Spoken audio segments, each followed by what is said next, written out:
What's up, everybody? Welcome back to Crossover MMA. Breaking down what might be the most stacked card of the entire year. We're talking about UFC 323 going down December 14th, T-Mobile Arena in Las Vegas. Now, usually when we get these end of the year cards, the UFC likes to stack them, but this is ridiculous. Of course, in the main event, we have a bantamweight title rematch that has bad blood written all over it. Merab Dvalishvili versus Petr Yan 2. We're going to go fight by fight from the very first prelim to the main event. I'm giving you the stats, the analysis, and my official prediction for every single bout. Grab a drink, settle in, because this is the UFC 323 deep dive. Let's get to it. In the first fight, we have Muhammad Naimov versus Mairon Santos. We're starting the night in the featherweight division, and honestly, look at the matchmaking here. They're not giving us a warm-up fight, getting straight to the violence immediately. Let's talk about Muhammad Naimov first. This guy's 31 years old, sitting at 13-3. He's 4-1 in his last 5 fights. In the UFC, he's 5-1. When you watch Naimov, you see a guy who is durable, tough, and has a 69% finish rate. He lands good volume at 6.69 significant strikes per minute. Santos is only 25 years old. He only has a 47% finish rate, so he's definitely a decision merchant. Here's a problem for Naimov in this matchup. It comes down to his defense. He absorbs 3.62 significant strikes per minute. That's not terrible, but it's not elite. Santos, on the flip side, he's landing 3.53 strikes per minute, while only 2.54. Santos, who is 6 years younger, entering his athletic prime, landing with more volume and getting hit way less. Also, let's talk about the grappling. Santos has a 100% takedown defense. If Naimov gets overwhelmed on the feet, he can't just bail out and wrestle. The fight stays standing. The pick, I think the speed and precision of Santos are going to be too much. Naimov is tough, but he's never out. But Santos is a different level, in my opinion. I see Santos pressuring right from the opening bell, landing some combos, keeping this fight on the feet. Give me Mairon Santos to get it done. In the next fight, we have Mansur Abdul Malik versus Antonio Trocoli. Moving up to middleweight, we have Mansur Abdul Malik taking on Antonio Trocoli. If you like betting on prospect versus veteran fading spots, pay attention to this one. Abdul Malik's undefeated 8-0-1, 89% finish rate. This guy's a buzzsaw. He's just 28 years old, right in that physical sweet spot. On the other side, we have Antonio Trocoli. He's 34, 2-3 in his last 5. And the stats here are alarming. Trocoli is absorbing 5.79 significant strikes per minute. In the middleweight division, if you're just letting opponents hit you almost 6 times per minute, you're going to sleep, especially against a guy like Abdul Malik, who lands almost 4 strikes per minute.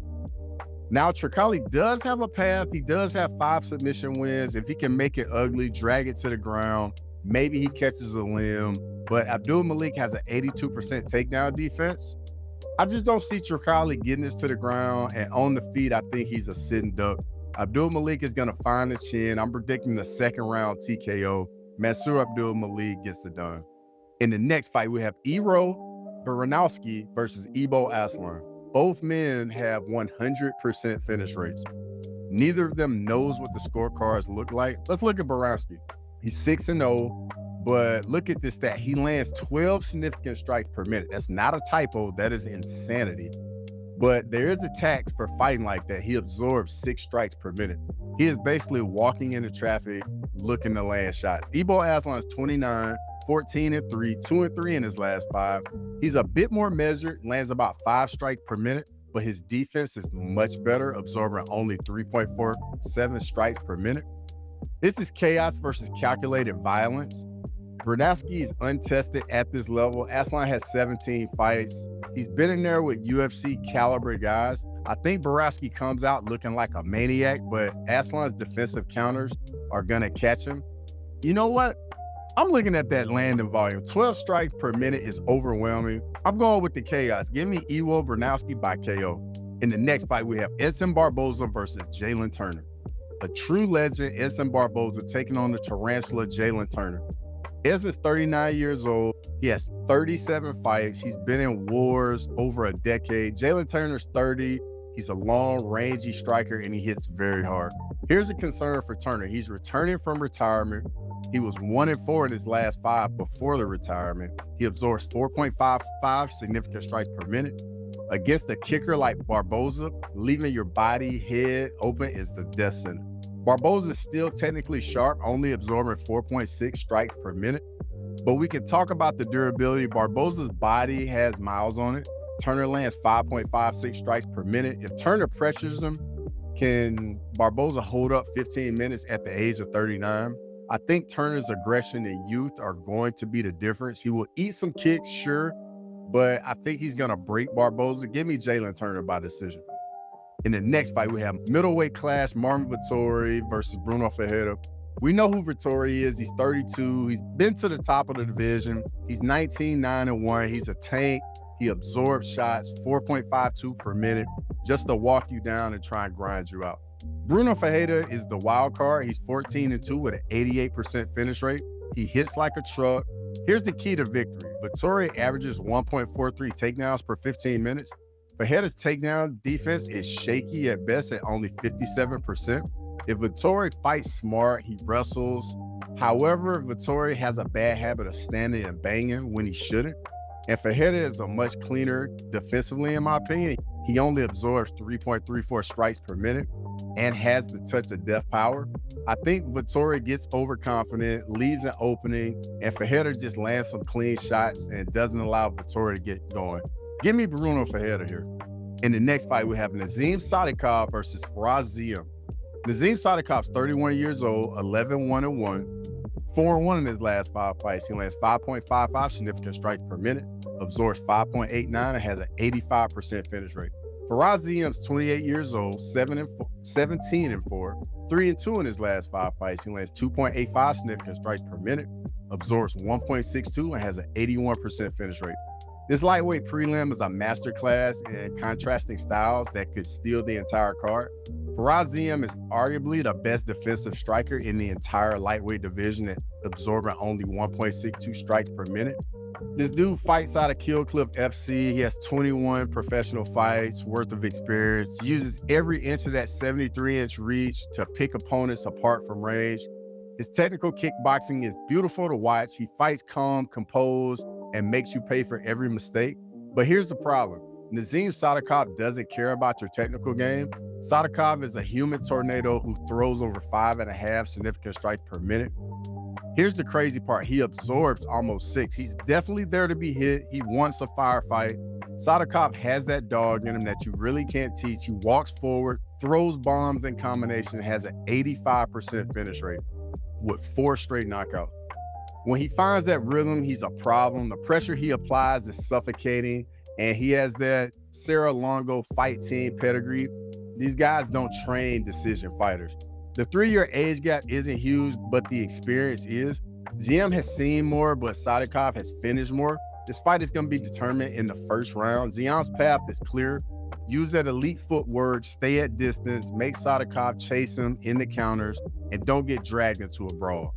Ziam's takedown defense is 75%, and his combined striking defense is 82%. How to not get hit. He should technically piece up Sadykhov all night, but Sadykhov's pressure is different. It's not just volume, it's chaotic, it's unorthodox, and it breaks fighters mentally. When you're absorbing 5.89 strikes per minute like Sadykhov does, you're basically daring your opponent to hit you back harder. That's a dangerous game with Ziam because Ziam can crack. However, Sadykhov has shown he's willing to take 3 shots to land 1 big one, and his power is legitimate. 8 knockout wins and 11 victories prove it. Round 1, Ziam starts technical, lands some jabs, leg kicks, keeps Sadykhov at range. Sadykhov's walk through it like it's nothing, smiling, landing wild hooks. Ziam lands some clean counters, but Sadykhov's chin has held up through the worst. Midway through the round, Sadykhov's backs Ziam up against the fence, starts unloading. Ziam tries to circle out, but Sadykhov cuts him off. Now they're in the phone booth, and this is where Sadykhov wants to live. Ziam's technical striking goes out the window when he has all that pressure right in his face. Sadykhov lands a clean left hook, hurts Ziam, follows him to the ground, it's over. Maybe he doesn't need to get it to the ground, or maybe he just gets Ziam out of there with 1 punch. Ziam knows this. He'll try to fight smart for 3 rounds, but Sadykhov's pressure, I think, is just going to force him into a brawl. And when you get into a brawl, I think it's Sadykhov's fight. The ring rust against Sadykhov's momentum is dangerous. Give me Nazim Sadykhov to get it done in what should be a fun scrap. In the next fight, we have Maycee Barber versus Karine Silva. Maycee Barber, the future, finally living up to the nickname. She's 5-0 in her last 5. She's 27. She's overwhelming girls with her volume at 4.7 strikes landed per minute. Karine Silva is dangerous, though. She has 9 submission wins on her record. If this goes to the ground, she can be a threat. But look at the volume gap. Silva only lands 2.73 strikes per minute. Barber lands nearly double that. I think Barber keeps this fight standing with her 54% takedown defense. And even if she gets taken down, I think she scrambles, and the momentum is all Barber right now. Give me Maycee Barber to extend her streak. In the next fight, we have Terrence McKinney versus Chris Duncan. T-Rex McKinney's 31 years old, 17-7, 4-1 in his last 5 fights. He lands 5.78 significant strikes per minute, absorbs 2.58, and has a 72% finish rate. Chris Duncan's 14-2, 4-1 in his last 5 fights. He lands 4.64 significant strikes per minute, absorbs 4.53, and has a 79% finish rate. This is an absolute firefight between two finishers.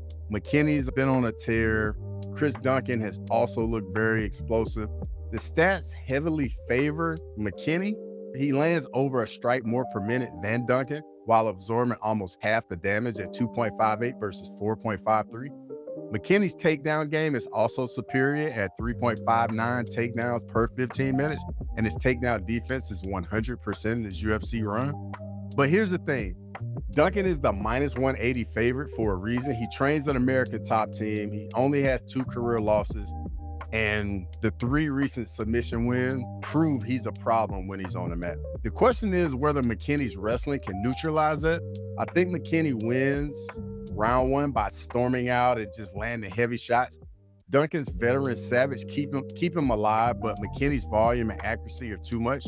As Duncan tries to grapple later in the rounds, McKinney's takedown defense holds strong.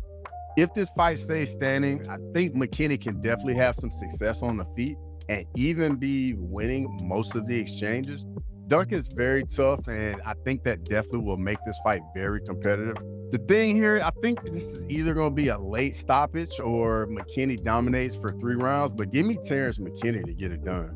In the next fight, we have Grant Dawson versus Manuel Torres. This is the classic striker versus grappler matchup. Manuel Torres is a buzzsaw. He lands 7.87 significant strikes per minute. He wants to absolutely just take your head off.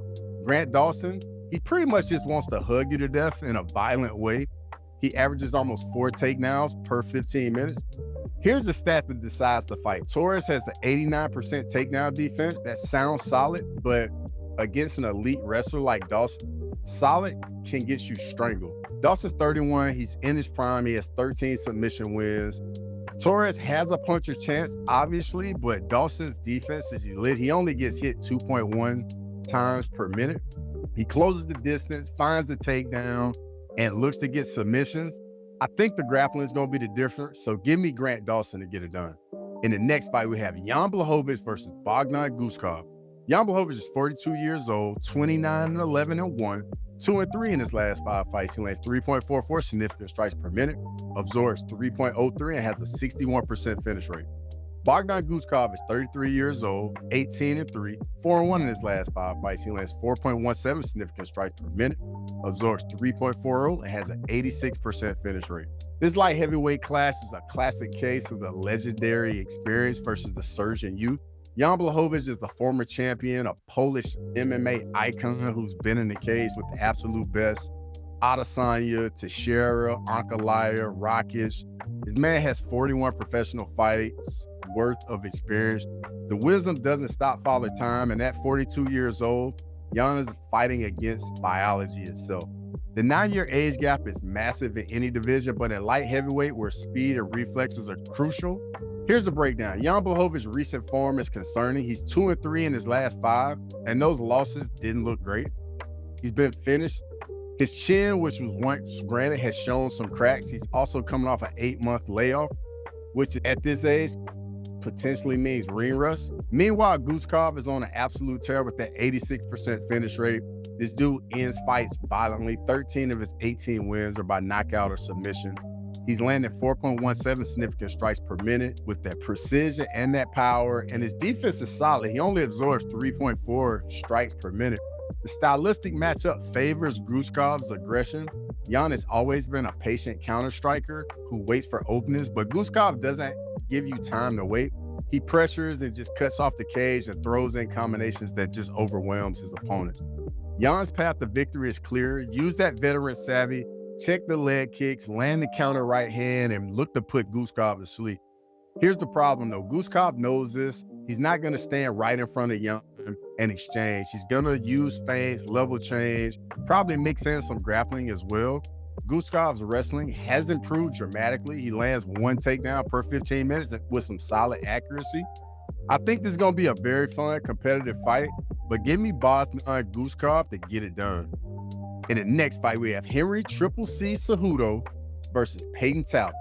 Henry Cejudo is 38 years old, 16-5, 2-3 in his last 5 fights. He lands 3.82 significant strikes per minute, absorbs 3.46, and has a 76% finish rate. He's the former Olympic gold medalist. Peyton Talbot is 27 years old, 10-1. He lands 6.05 significant strikes per minute, absorbs 3.26, and has a 91% finish rate. His bantamweight battle is a fascinating generational clash that represents the ultimate passing of the torch moment. Henry Cejudo is a legend, Olympic gold medalist in wrestling, former 2-division UFC champion, and one of the greatest combat sports athletes of all time. But at 38 years old, with retirement and comeback already in his rearview, the question isn't skill, but his durability and cardio against a 27-year-old killer. Cejudo's wrestling is the path to victory. He only averages 1.84 takedowns per 15 minutes with elite control once he gets you down. His striking defense is solid. He absorbs 3.46 strikes per minute, but Peyton Talbot uses very good volume. He lands over 6 strikes per minute, and that's just elite output. This dude throws combination, lands nasty calf kicks, and like I said, has that 91% finish rate. When he smells blood, he goes for the finish. Talbot's takedown defense is 77%, which isn't bad, but it's not elite. Cejudo can probably get him down early, but here's where the fight breaks down. Peyton Talbot's takedown defense looked much to prove in his last fight, and I think on the feet with the length and the speed, I think he's gonna touch up Cejudo for sure on the feet. Perhaps Cejudo can use some feints, some level changes to try and keep Talbot guessing, and maybe even use some calf kicks to try and slow Talbot down. I think the calf kicks are gonna be there for both guys, but the 11-year age gap is insurmountable for me. Cejudo's been in wars with Sterling. His body has a lot of mileage on it. Talbot's the fresher fighter, hungry, and just hasn't taken the damage that Cejudo has. I know Cejudo has the technical wrestling pedigree, but I just think Peyton Talbot is going to be too much, and I think he gets it done here. Give me Peyton Talbot to get it done. In the next fight, we have Brandon Moreno versus Tatsuro Taira. Brandon Moreno's 31 years old, 23-8-2, 3-1-1 in his last 5 fights. He lands 3.96 significant strikes per minute, absorbs 3.62, and has a 50% finish rate. Tatsuro Taira is 25 years old, 17-1. He lands 2.87 significant strikes per minute, absorbs 2.54, and has a 94% finish rate. Brandon Moreno is the former UFC champion, a man who's been in absolute wars with some of the best flyweights ever, Deiveson Figueiredo, Alexandre Pantoja, and Brandon Royval. He's fought in many world title fights. The experience is invaluable. Tatsuro Taira is kind of like the boogeyman in the division. He's got that one defeat on his resume. He's 25-year-old phenom, 94% finish rate, primarily uses his grappling, and his striking looked much improved in his last fight. The statistics tell the story of this fight for me. Moreno lands more volume at 3.96 significant strikes per minute compared to Taira's 2.87. Moreno's striking defense is slightly worse at 3.62 absorbed versus Taira's 2.54. But here's what the numbers don't show. Moreno's scrambling ability is elite, and his grappling exchanges are chaotic. He's impossible to hold down, and he finds submissions from everywhere. Taira's grappling is also elite. He has 8 submission wins, 81% takedown defense, and he lands 1.51 takedowns per 15 minutes. This fight is going to hit the mat at some point, and we're just going to see how Brandon Moreno's grappling holds up Tyra's grappling. Moreno will use the jab, some footwork to try and establish the range, while Tyra will look throw some heavy leg kicks, set up some takedown entries. Moreno's volume will probably win him the first round as he comes forward with the combinations. But Tyra's power is a bit deceptive. He doesn't need a lot of strikes to end fights or get the takedown. And he also can distract guys with the striking to get in deep on the hips. And sometimes, those good grapplers, the threat of the takedown just naturally makes their striking better. The key to this fight for me is Moreno's experience in deep waters. He's gone 25 minutes several times. And while his cardio has faded late in some fights, he knows how to survive bad positions. Tyra doesn't really have that same level of experience. So for me, I think the experience and Brandon Moreno gets it done. It's a tough fight, but give me Brandon Moreno to get it done. In the co-main event, we have Alexandre Pantoja versus Joshua Van. Alexandre Pantoja is 35 years old, 30-5, 4-1 in his last 5 fights. He lands 4.36 significant strikes per minute, absorbs 3.88, and has a 60% finish rate. Joshua Van is 25 years old, 15-2. He lands 8.86 significant strikes per minute, absorbs 6.36, and has a 73% finish rate. This flyweight title fight is the ultimate clash of experience versus reckless youth. Joshua Van's a human tornado, landing 8.86 significant strikes per minute, which is the highest output in the entire division, maybe even the entire UFC. The kid throws everything with bad intention and just does not stop. Here's the massive red flag. He absorbs 6.36 strikes per minute. He's very reckless. He gets hit almost twice as much as Pantoja. And when you're reckless against a grappling savant like Pantoja, you wake up staring at the lights, or you can be tapping from a submission. Pantoja, like I said, has twin submission wins and has elite grappling. The takedown accuracy isn't the greatest at only 55%, but once he gets his hands on you, it's an absolute nightmare. Van's wrestling defense is very solid, so I think it's going to be tough for Pantoja to get this fight to the ground, but if it goes to the ground, I think Pantoja, with all that experience and that grappling, is going to put Joshua Van in a world of trouble. He's been 5 rounds several times. He knows how to manage his gas tank. We don't know what Van's cardio is going to look like over 25 minutes. And with that crazy output he has, that can get him into trouble. I definitely think he has a puncher chance, and I think he's going to make it very difficult for Pantoja to get the fight to the ground. And on the feet, I can see Joshua Van having a lot of success. I like how active Joshua Van has been. I like the youth. And I think this is going to be a very fun scrap, and I think he's going to give Alexandre Pantoja all he wants. And it's going to be a phenomenal championship fight. But I just think the championship pedigree and all that big fight experience for Pantoja is going to be too much. So give me Alexandre Pantoja to get it done. In the main event, we have Merab Dvalishvili versus Petr Yan 2. Merab Dvalishvili is 34 years old, 21-4. 5-0 in his last 5 fights. He lands 4.33 significant strikes per minute, absorbs 2.55, and has a 56% finish rate. Petr Yan is 32 years old, 19-5, 3-2 in his last 5 fights. He lands 5.12 significant strikes per minute, absorbs 4.14, and has a 57% finish rate. We're running it back. In the first fight was a masterclass in pace by Merab, just putting on a wrestling clinic on Yan with his inhuman constant takedown attempts. I think he attempted 48 or 49 takedown attempts, which is just madness. This time, Yan will have to adjust. He knows what's coming. The question is, can he stop it? The statistics paint a clear picture of this stylistic nightmare for Yan. Merab averages 6.4 takedowns per 15 minutes. He doesn't just shoot, he spams takedowns like a video game. Yan's takedown defense is elite at 83%, but Merab only needs a 17% success to win, because every failed takedown attempt still makes Yan defend, expend some energy, still disrupts his striking rhythm. Yan's a master boxer. He lands 5.12 significant strikes per minute with precision and power, but he absorbs 4.14 strikes per minute. He takes damage only to give damage.